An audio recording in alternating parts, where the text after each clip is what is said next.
So I told him, I'm I'm doing carnivore. Oh my God. He had a meltdown.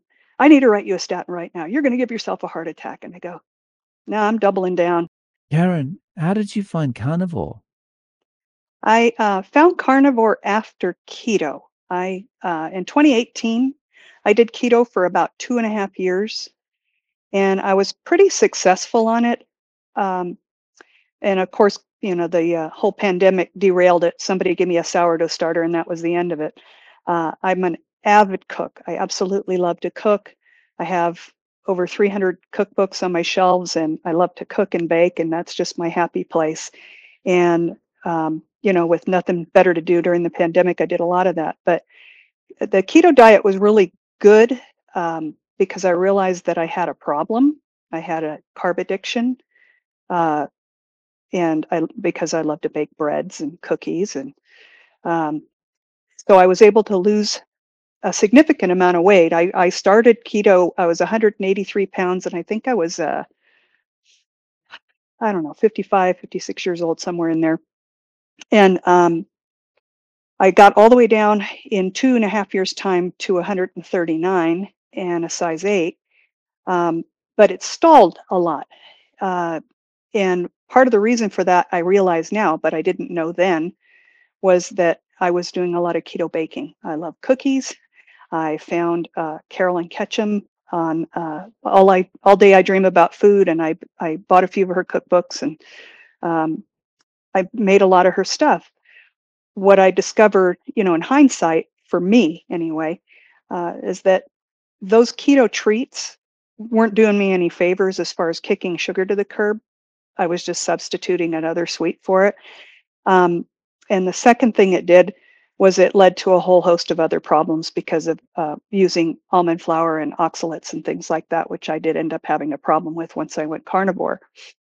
Um, I'll just back up a little bit about myself. I am a retired police officer, and so I was always into maintaining my health and staying in shape, except for the eating part of it.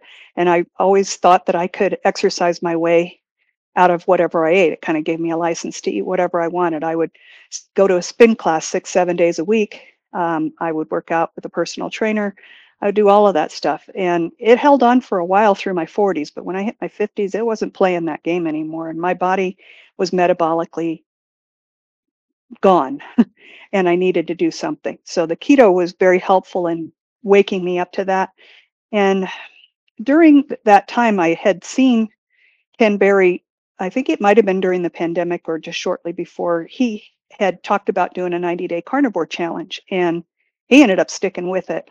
Um, and I didn't follow too much of the carnivore. It wasn't something I was interested in at that point. Um, but then something happened that made me get interested. And what happened was back in no, I'm sorry, September of 2022, I was out riding my motorcycle, actually one of my smaller motorcycles, a little scooter. My husband and I tool them around town, and we just have a little fun with them. And it was 2 weeks before my daughter's wedding. And we had, I can't even call it an accident. I literally ran alongside him, and I trapped my right leg against his mini bike, and I took a bad hop off the scooter. I don't remember the injury. I did have a helmet. I didn't hit my head, but the pain from this injury was so uh, intense that I think I lost consciousness because of that. I remember waking up in the street trying to get up, and I couldn't. The leg gumbied out on me. Um, it turns out what it was a tibial plateau fracture, which essentially my femur came down and shattered my tibia into pieces. Um, they took me to the ER um, by ambulance, and they gave me every drug under the sun, and it didn't even touch the pain. They finally, in order to get x-rays, they had to splint my leg, and in order to do that, they had to put me out with propofol. And I remember waking up during propofol because the pain was so bad. That's just how painful this injury was. They transported me down. I live up in the mountains in Arizona, and they transported me down to Phoenix to a hospital there, had surgery the next day where they put in a plate and 7 screws and some hardware. And they said, okay, you're going to be in a wheelchair for the next 6 weeks of your life. I spent 6 days in the hospital down there, and I had another about 8 days before I had to travel by car 11 hours to my daughter's wedding, which I did. I went to the wedding in a wheelchair, but that was quite a challenge because I was non-weight bearing at all. I could not even put my toe on the ground. Um, and during that recovery process, so I was 6 weeks in the wheelchair, and then I could start using a walker. Um, but I literally had to learn to walk again because the atrophy was really bad with my leg and actually all my muscles. I'm a very active senior. I ride horses, I ride motorcycles, um, I do spin class, I chase my grandchildren around. We live on 6 acres up here, and just keep ourselves really busy. So this going from a very active lifestyle to sitting on my butt in a wheelchair was really tough. So when I got back to it, it's the whole no pain, no gain. Everybody was taking care of me while I was down, and some of my friends were bringing me by my favorite treat, which is chocolate ice cream. And I noticed I'd put on about 12 pounds just in the 2, 3 months following the accident. I was like, this isn't good, and it doesn't look like I'm going to be doing any exercise anytime soon that's significant. So I need to do something about my diet. So I made up my mind January 17th of 2023 to go carnivore. And I'd researched it enough. I knew what it was about, and I decided I was going to do the beef, butter, bacon, and eggs challenge for 90 days. I said, I'm going to do it 90 days and see how I feel. Um, and I was strict about that 90 days. I didn't cheat. I didn't go off the wagon. I knew that I needed to be committed to it. And in the middle of all of that, so right before January 17th, on December 26th, day after Christmas, I ended up going to the emergency room, and I ended up having an AFib episode. I've never had AFib before in my life. Um, so I had an AFib episode. So I had to go through all the testing for AFib. And I saw the cardiologist, and he says, there's only 3 things that cause AFib. And he said, age, and he says, you're not old enough. And he says, cardiovascular disease. So we're going to do a stress test. And I pointed to my walker and I go, how are we going to do a stress test? He says, we can do it chemically. Um, so they did do a nuclear stress test on me. And then the other cause can be sleep apnea. So he sent me to a sleep study, and I had all of those tests done. So I go to meet with him about, was that actually about maybe, it wasn't him, it was his assistant. I met with her about a month in after all these tests. And she was like, well, your arteries are clear. And I hadn't gotten the results from the sleep study yet. She says, it doesn't look like it's cardiovascular disease. Those things are looking good. But they chastised me because of my high cholesterol, which I've had my whole life. It was 300 when I was 25, and it was 300 when I was 60. Um, so, she tried to do the statin thing. I said, we're not talking about statins. I won't take them, so don't even bother prescribing them. So he called me in for a follow-up visit about 6 weeks later. And by then I'd had new labs done, and he's going over the stress test and the sleep study. And it does turn out that I did have moderate sleep apnea. I'd stopped breathing about 19, 20 times a night for over 10 seconds.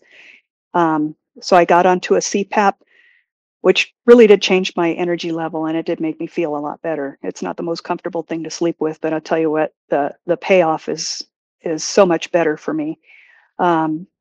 In giving me the energy during the day. And it has kept AFib mostly at bay. I have a few episodes, but I kind of know when it's coming. And I have a theory about what I think causes it.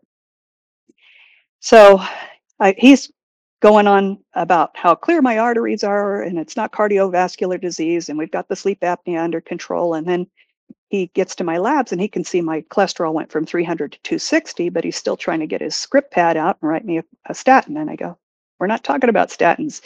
He goes, well, I noticed you lost some weight too, because by then, I think that was March. So I was in January that I started. In March, I see him. He says, I noticed you lost some weight. I went, what are you doing? Are you doing Whole30? And, I'm a cop. I'm not going to sugarcoat the truth. So I told him I'm doing carnivore. Oh my God. He had a meltdown.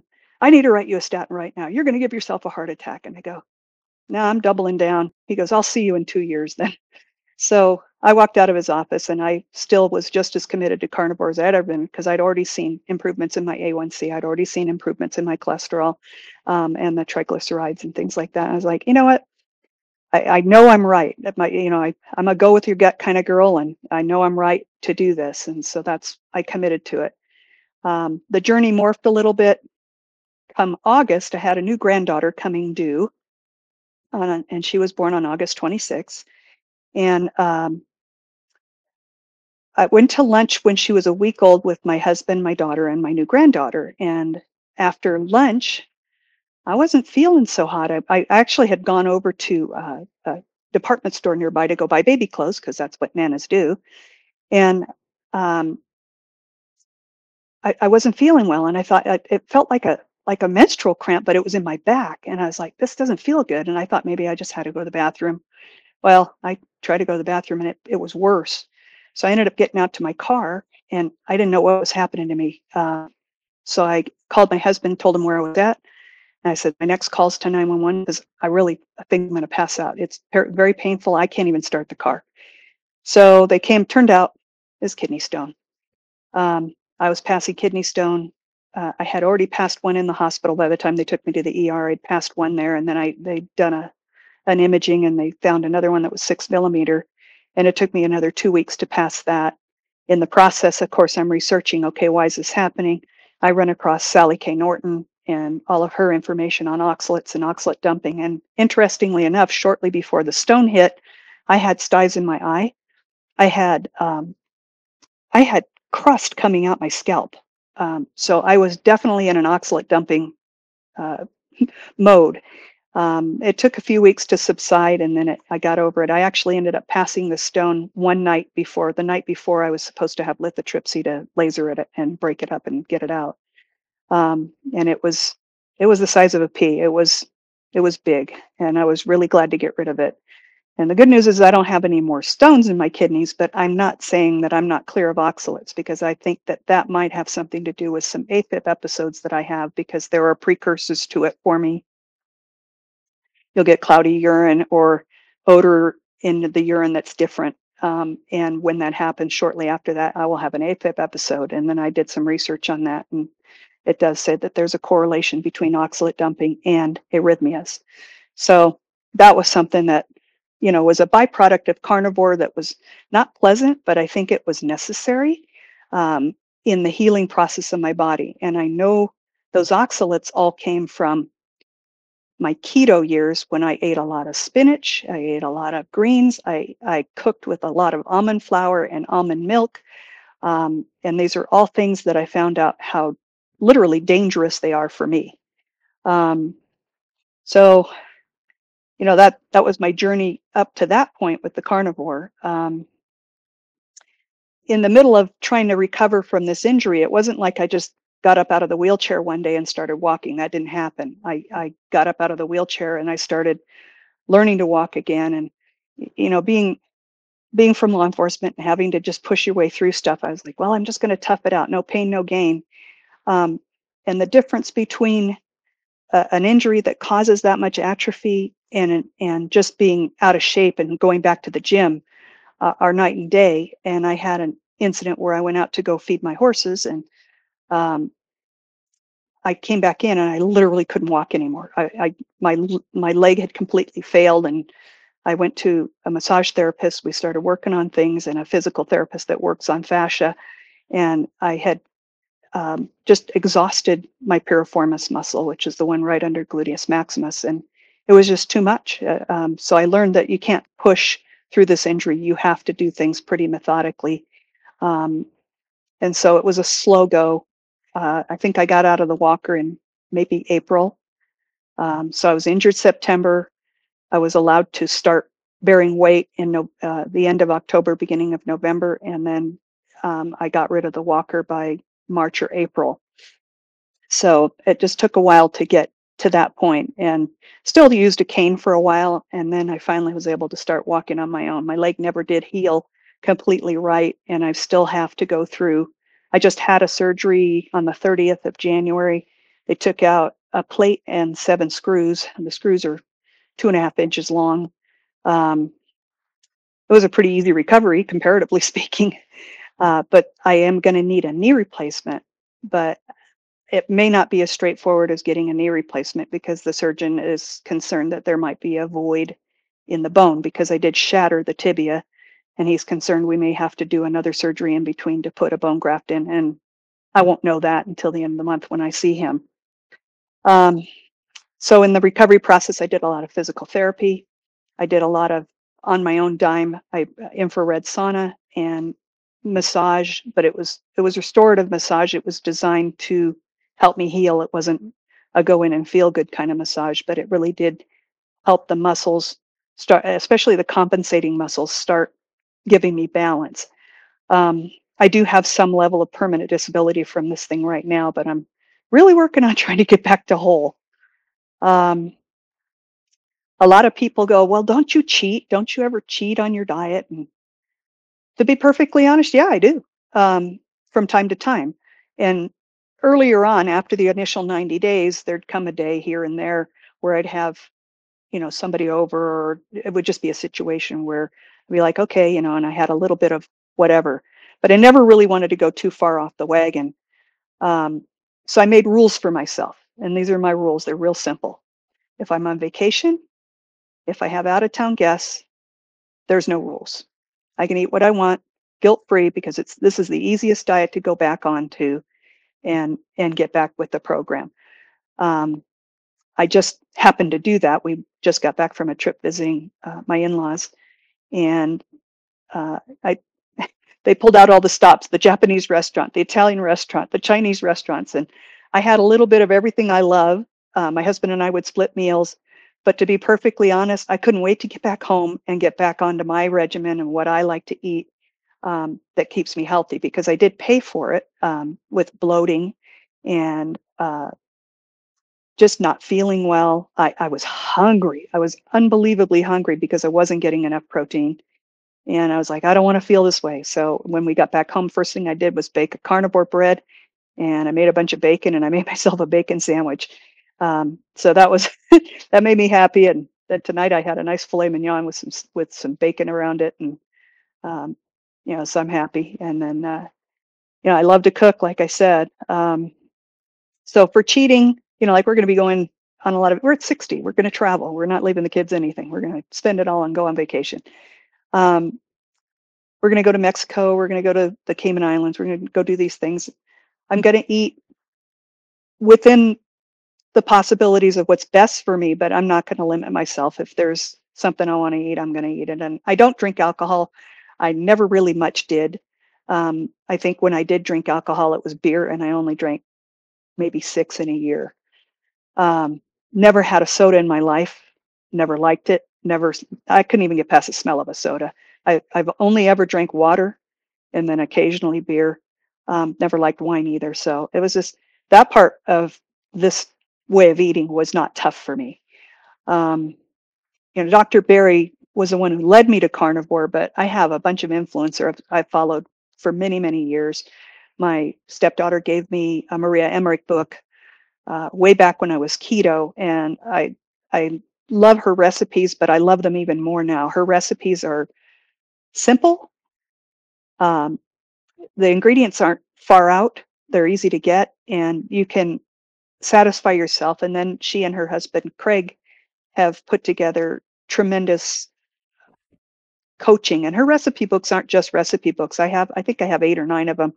They have the science behind it. They have how to break a stall. They have um, a lot of stuff that's above my pay grade, but a lot of stuff I do understand, and it has been really helpful. I've used their protein sparing modified fast method for breaking stalls. I had the hair loss issue that you get when you're doing the keto carnivore and you're menopausal. Um, and the prioritizing protein was the lesson that I took away from her that's helped me the most with that. So if I just make protein, the fat will come. I don't worry about it. I don't supplement with fat or anything like that, but I prioritize protein. And if it tastes good, I eat it. People go, well, don't you count your macros? Don't I go, I'm not that good at math. I'm not going to do that. And I like Anthony Chaffee's, uh, his philosophy is if it tastes good, eat it. If it stops tasting good, you're done. and that's your body's way of saying you're full. So I do things as naturally as I can. I don't see the caveman walking around with a macro calculator, so I'm not going to do that either. I'm going to do what feels good and what's healing to me. The things I've been concentrating on, because I'm trying to build bone and I'm trying to heal from an orthopedic injury, I'm concentrating on a lot of bone broth that I make myself. In fact, I just finished a batch of beef bone broth right now, that I just got in the fridge and it's ready to go. Tomorrow I'll skim it and freeze it. But I eat bone marrow, because I learned from Maria that the bone marrow is really, really good for building bone and getting your fat soluble vitamins in. And it also is a great source of vitamin K2, which helps that whole process with the D3 and the K2. So I've just made bone marrow and bone broth a big priority for healing, because I'm hoping maybe I don't have to have that bone graft if I can get my bones to grow fast enough. So we'll see what happens. I also follow Indigo Neely. I like her recipes. She's quite creative. Chris Cooking Nashville has come up with, his stuff's a little bit more involved to make, but he's come up with some really great substitutes for things that you might miss if you're on a keto or carnivore diet. His wife's keto, he's carnivore, and I think he's lost like 120 pounds in the time that he's done it. But some of his recipes are just fantastic. I made his macaroni and cheese today, and if you think you can't have macaroni and cheese on a carnivore diet, think again. This stuff it's good, and it's just as good. It make you not miss it. Um, Follow your channel, obviously. Um, I like highfalutin low carb because he'll lead me to recipes I might not have otherwise found, because he'll compare one against another or things like that. And it's funny because he just made Chris Cooking Nashville's, he calls it a viral macaroni and cheese video, and he was as surprised as I was at how good it was, especially with the weird ingredient that's in it. Sally K. Norton, great resource if you get on carnivore and you start having symptoms like kidney stones or styes in your eye or cloudy urine. Sally K. Norton is a great resource for the oxalate. Uh, Also, Low Ox Coach, she's got good information too. I like Anthony Chafee, but I have a 7-minute attention span for videos, so it's hard to watch an hour-long video. But I'll hit the double speed, or I'll get to the where they do the shorts, and I like that.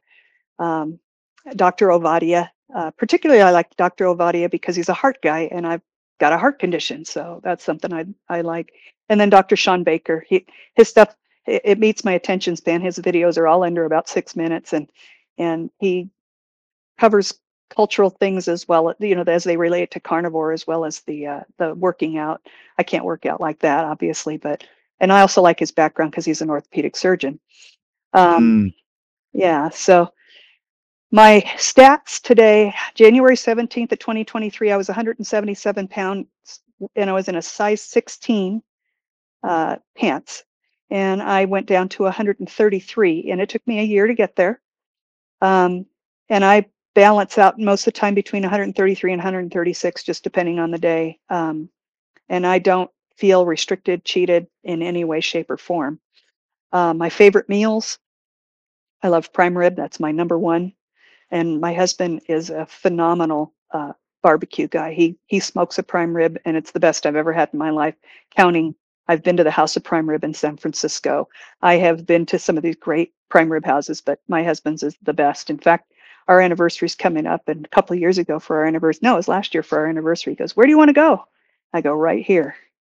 And I bought us a couple of tomahawks and some lobster tails, and he cooked them over an open oak wood fire pit, and that was our anniversary dinner, and I couldn't have been happier. Yeah, so I love that. Prime rib, lobster, New York steak, shrimp cocktail. I love Maria Emmerich's carnivore Alfredo lasagna. Super easy to make and just absolutely delicious. I love Chris Cooking Nashville's carnivore macaroni and cheese. Um, Maria Emmerich's mushroom truffle pasta. If you think you can't have pasta on carnivore, think again. You can. It's just you have to make it yourself. I eat the bone marrow and the bone broth. Maria has a recipe for a frozen hot chocolate. And my stepdaughter used to work for uh, NBC Universal in New York many years ago. And we went to visit her, and she took us to a restaurant in New York called Serendipity. And there was a movie made about it, but they're famous for their frozen hot chocolate. Well, Maria has one that uses collagen, and I will have that one maybe once or twice a week. I make vanilla ice cream, which my husband absolutely loves, but it's a high protein version that uses Equip Prime protein. I can make it in less than a batch of cookies, which I used to bake all the time. And of course, bacon, anything with bacon. Supplements, got to supplement when you're on this diet, at least just because our food supply just doesn't have what it should in it. I use the Equip Prime protein powders. I always supplement with electrolytes, potassium, calcium, and magnesium, particularly for me, magnesium. It seems to keep my heart issues at bay. Excuse me. And I also take desiccated liver capsules because I did have fatty liver before I started carnivore. I do not have it anymore. It's healed up, and um, I also take D3 and K2. Uh, and I work with a naturopath. Sometimes he'll have me on one thing or another because we're really trying to work through this orthopedic injury because it's consumed my life. Um, I hear a lot of your interviewees talk about their bonus uh, bonus findings with carnivore because most people go to it for weight loss, but they don't realize it's a great elimination diet for autoimmune and many, many, many, many other issues. I remember when I was keto, my plantar fasciitis went away, and it came back when I was not keto. And when I went carnivore, just in a few months, plantar fasciitis gone completely. I don't have cravings anymore. I don't sit there and go, God, I got to have, whatever, popcorn, chocolate chip cookie, whatever it is. I don't have cravings because I'm not hungry. And if you feed yourself the right amount of protein and things that your body needs, you aren't hungry and you don't crave. Um, I never was much of a headache getter in the first place, but I really don't have headaches now. No headaches. Rarely hungry. Joint pain. I would say all my joint pain's gone except for my knee, which still really hurts. And it's just because I just don't have the mobility in it that I used to. Um, Better skin, hair, and nails. I can't believe how fast I have to get my nails. I'm not a fussy girl. I don't fuss over my nails. But I do clip them and I keep them trimmed, and they grow so fast, and I can't have long nails with the horses because they just tear off. Um, Graves' disease. I had Graves' disease before I started keto. Keto put it in remission, which is that's a low functioning thyroid, so it's low thyroid. Um, uh, I'm sorry, high functioning thyroid. It's high. Hashimoto's is the low. I had the high. I went into these thyroid storms. It would affect my mood and everything else, but um, straightening out my diet and getting off most of the sugar helped. Carnivore, it's not even an issue. It hasn't been an issue since keto. Had rosacea on my face. Don't have it anymore. Menopause. I would recommend carnivore or at least keto to any woman that's premenopause, perimenopause, or in menopause. I would recommend it highly because it minimizes your symptoms. When we're eating high carb foods, um, they have an estrogenic effect on us, and they really mess with the hormones and make the hot flashes worse. Before I was on keto, I was having 30 and 40 hot flashes a day. It was horrible. It was so bad that my brother would sit there and my face would start turning fire engine red like this. And he'd go, "Oh, hot flash?" And I go, "Yep." And it happened all the time. I have two, maybe three a day, and they're usually at night, and they're nothing. They last about a minute and then they're gone.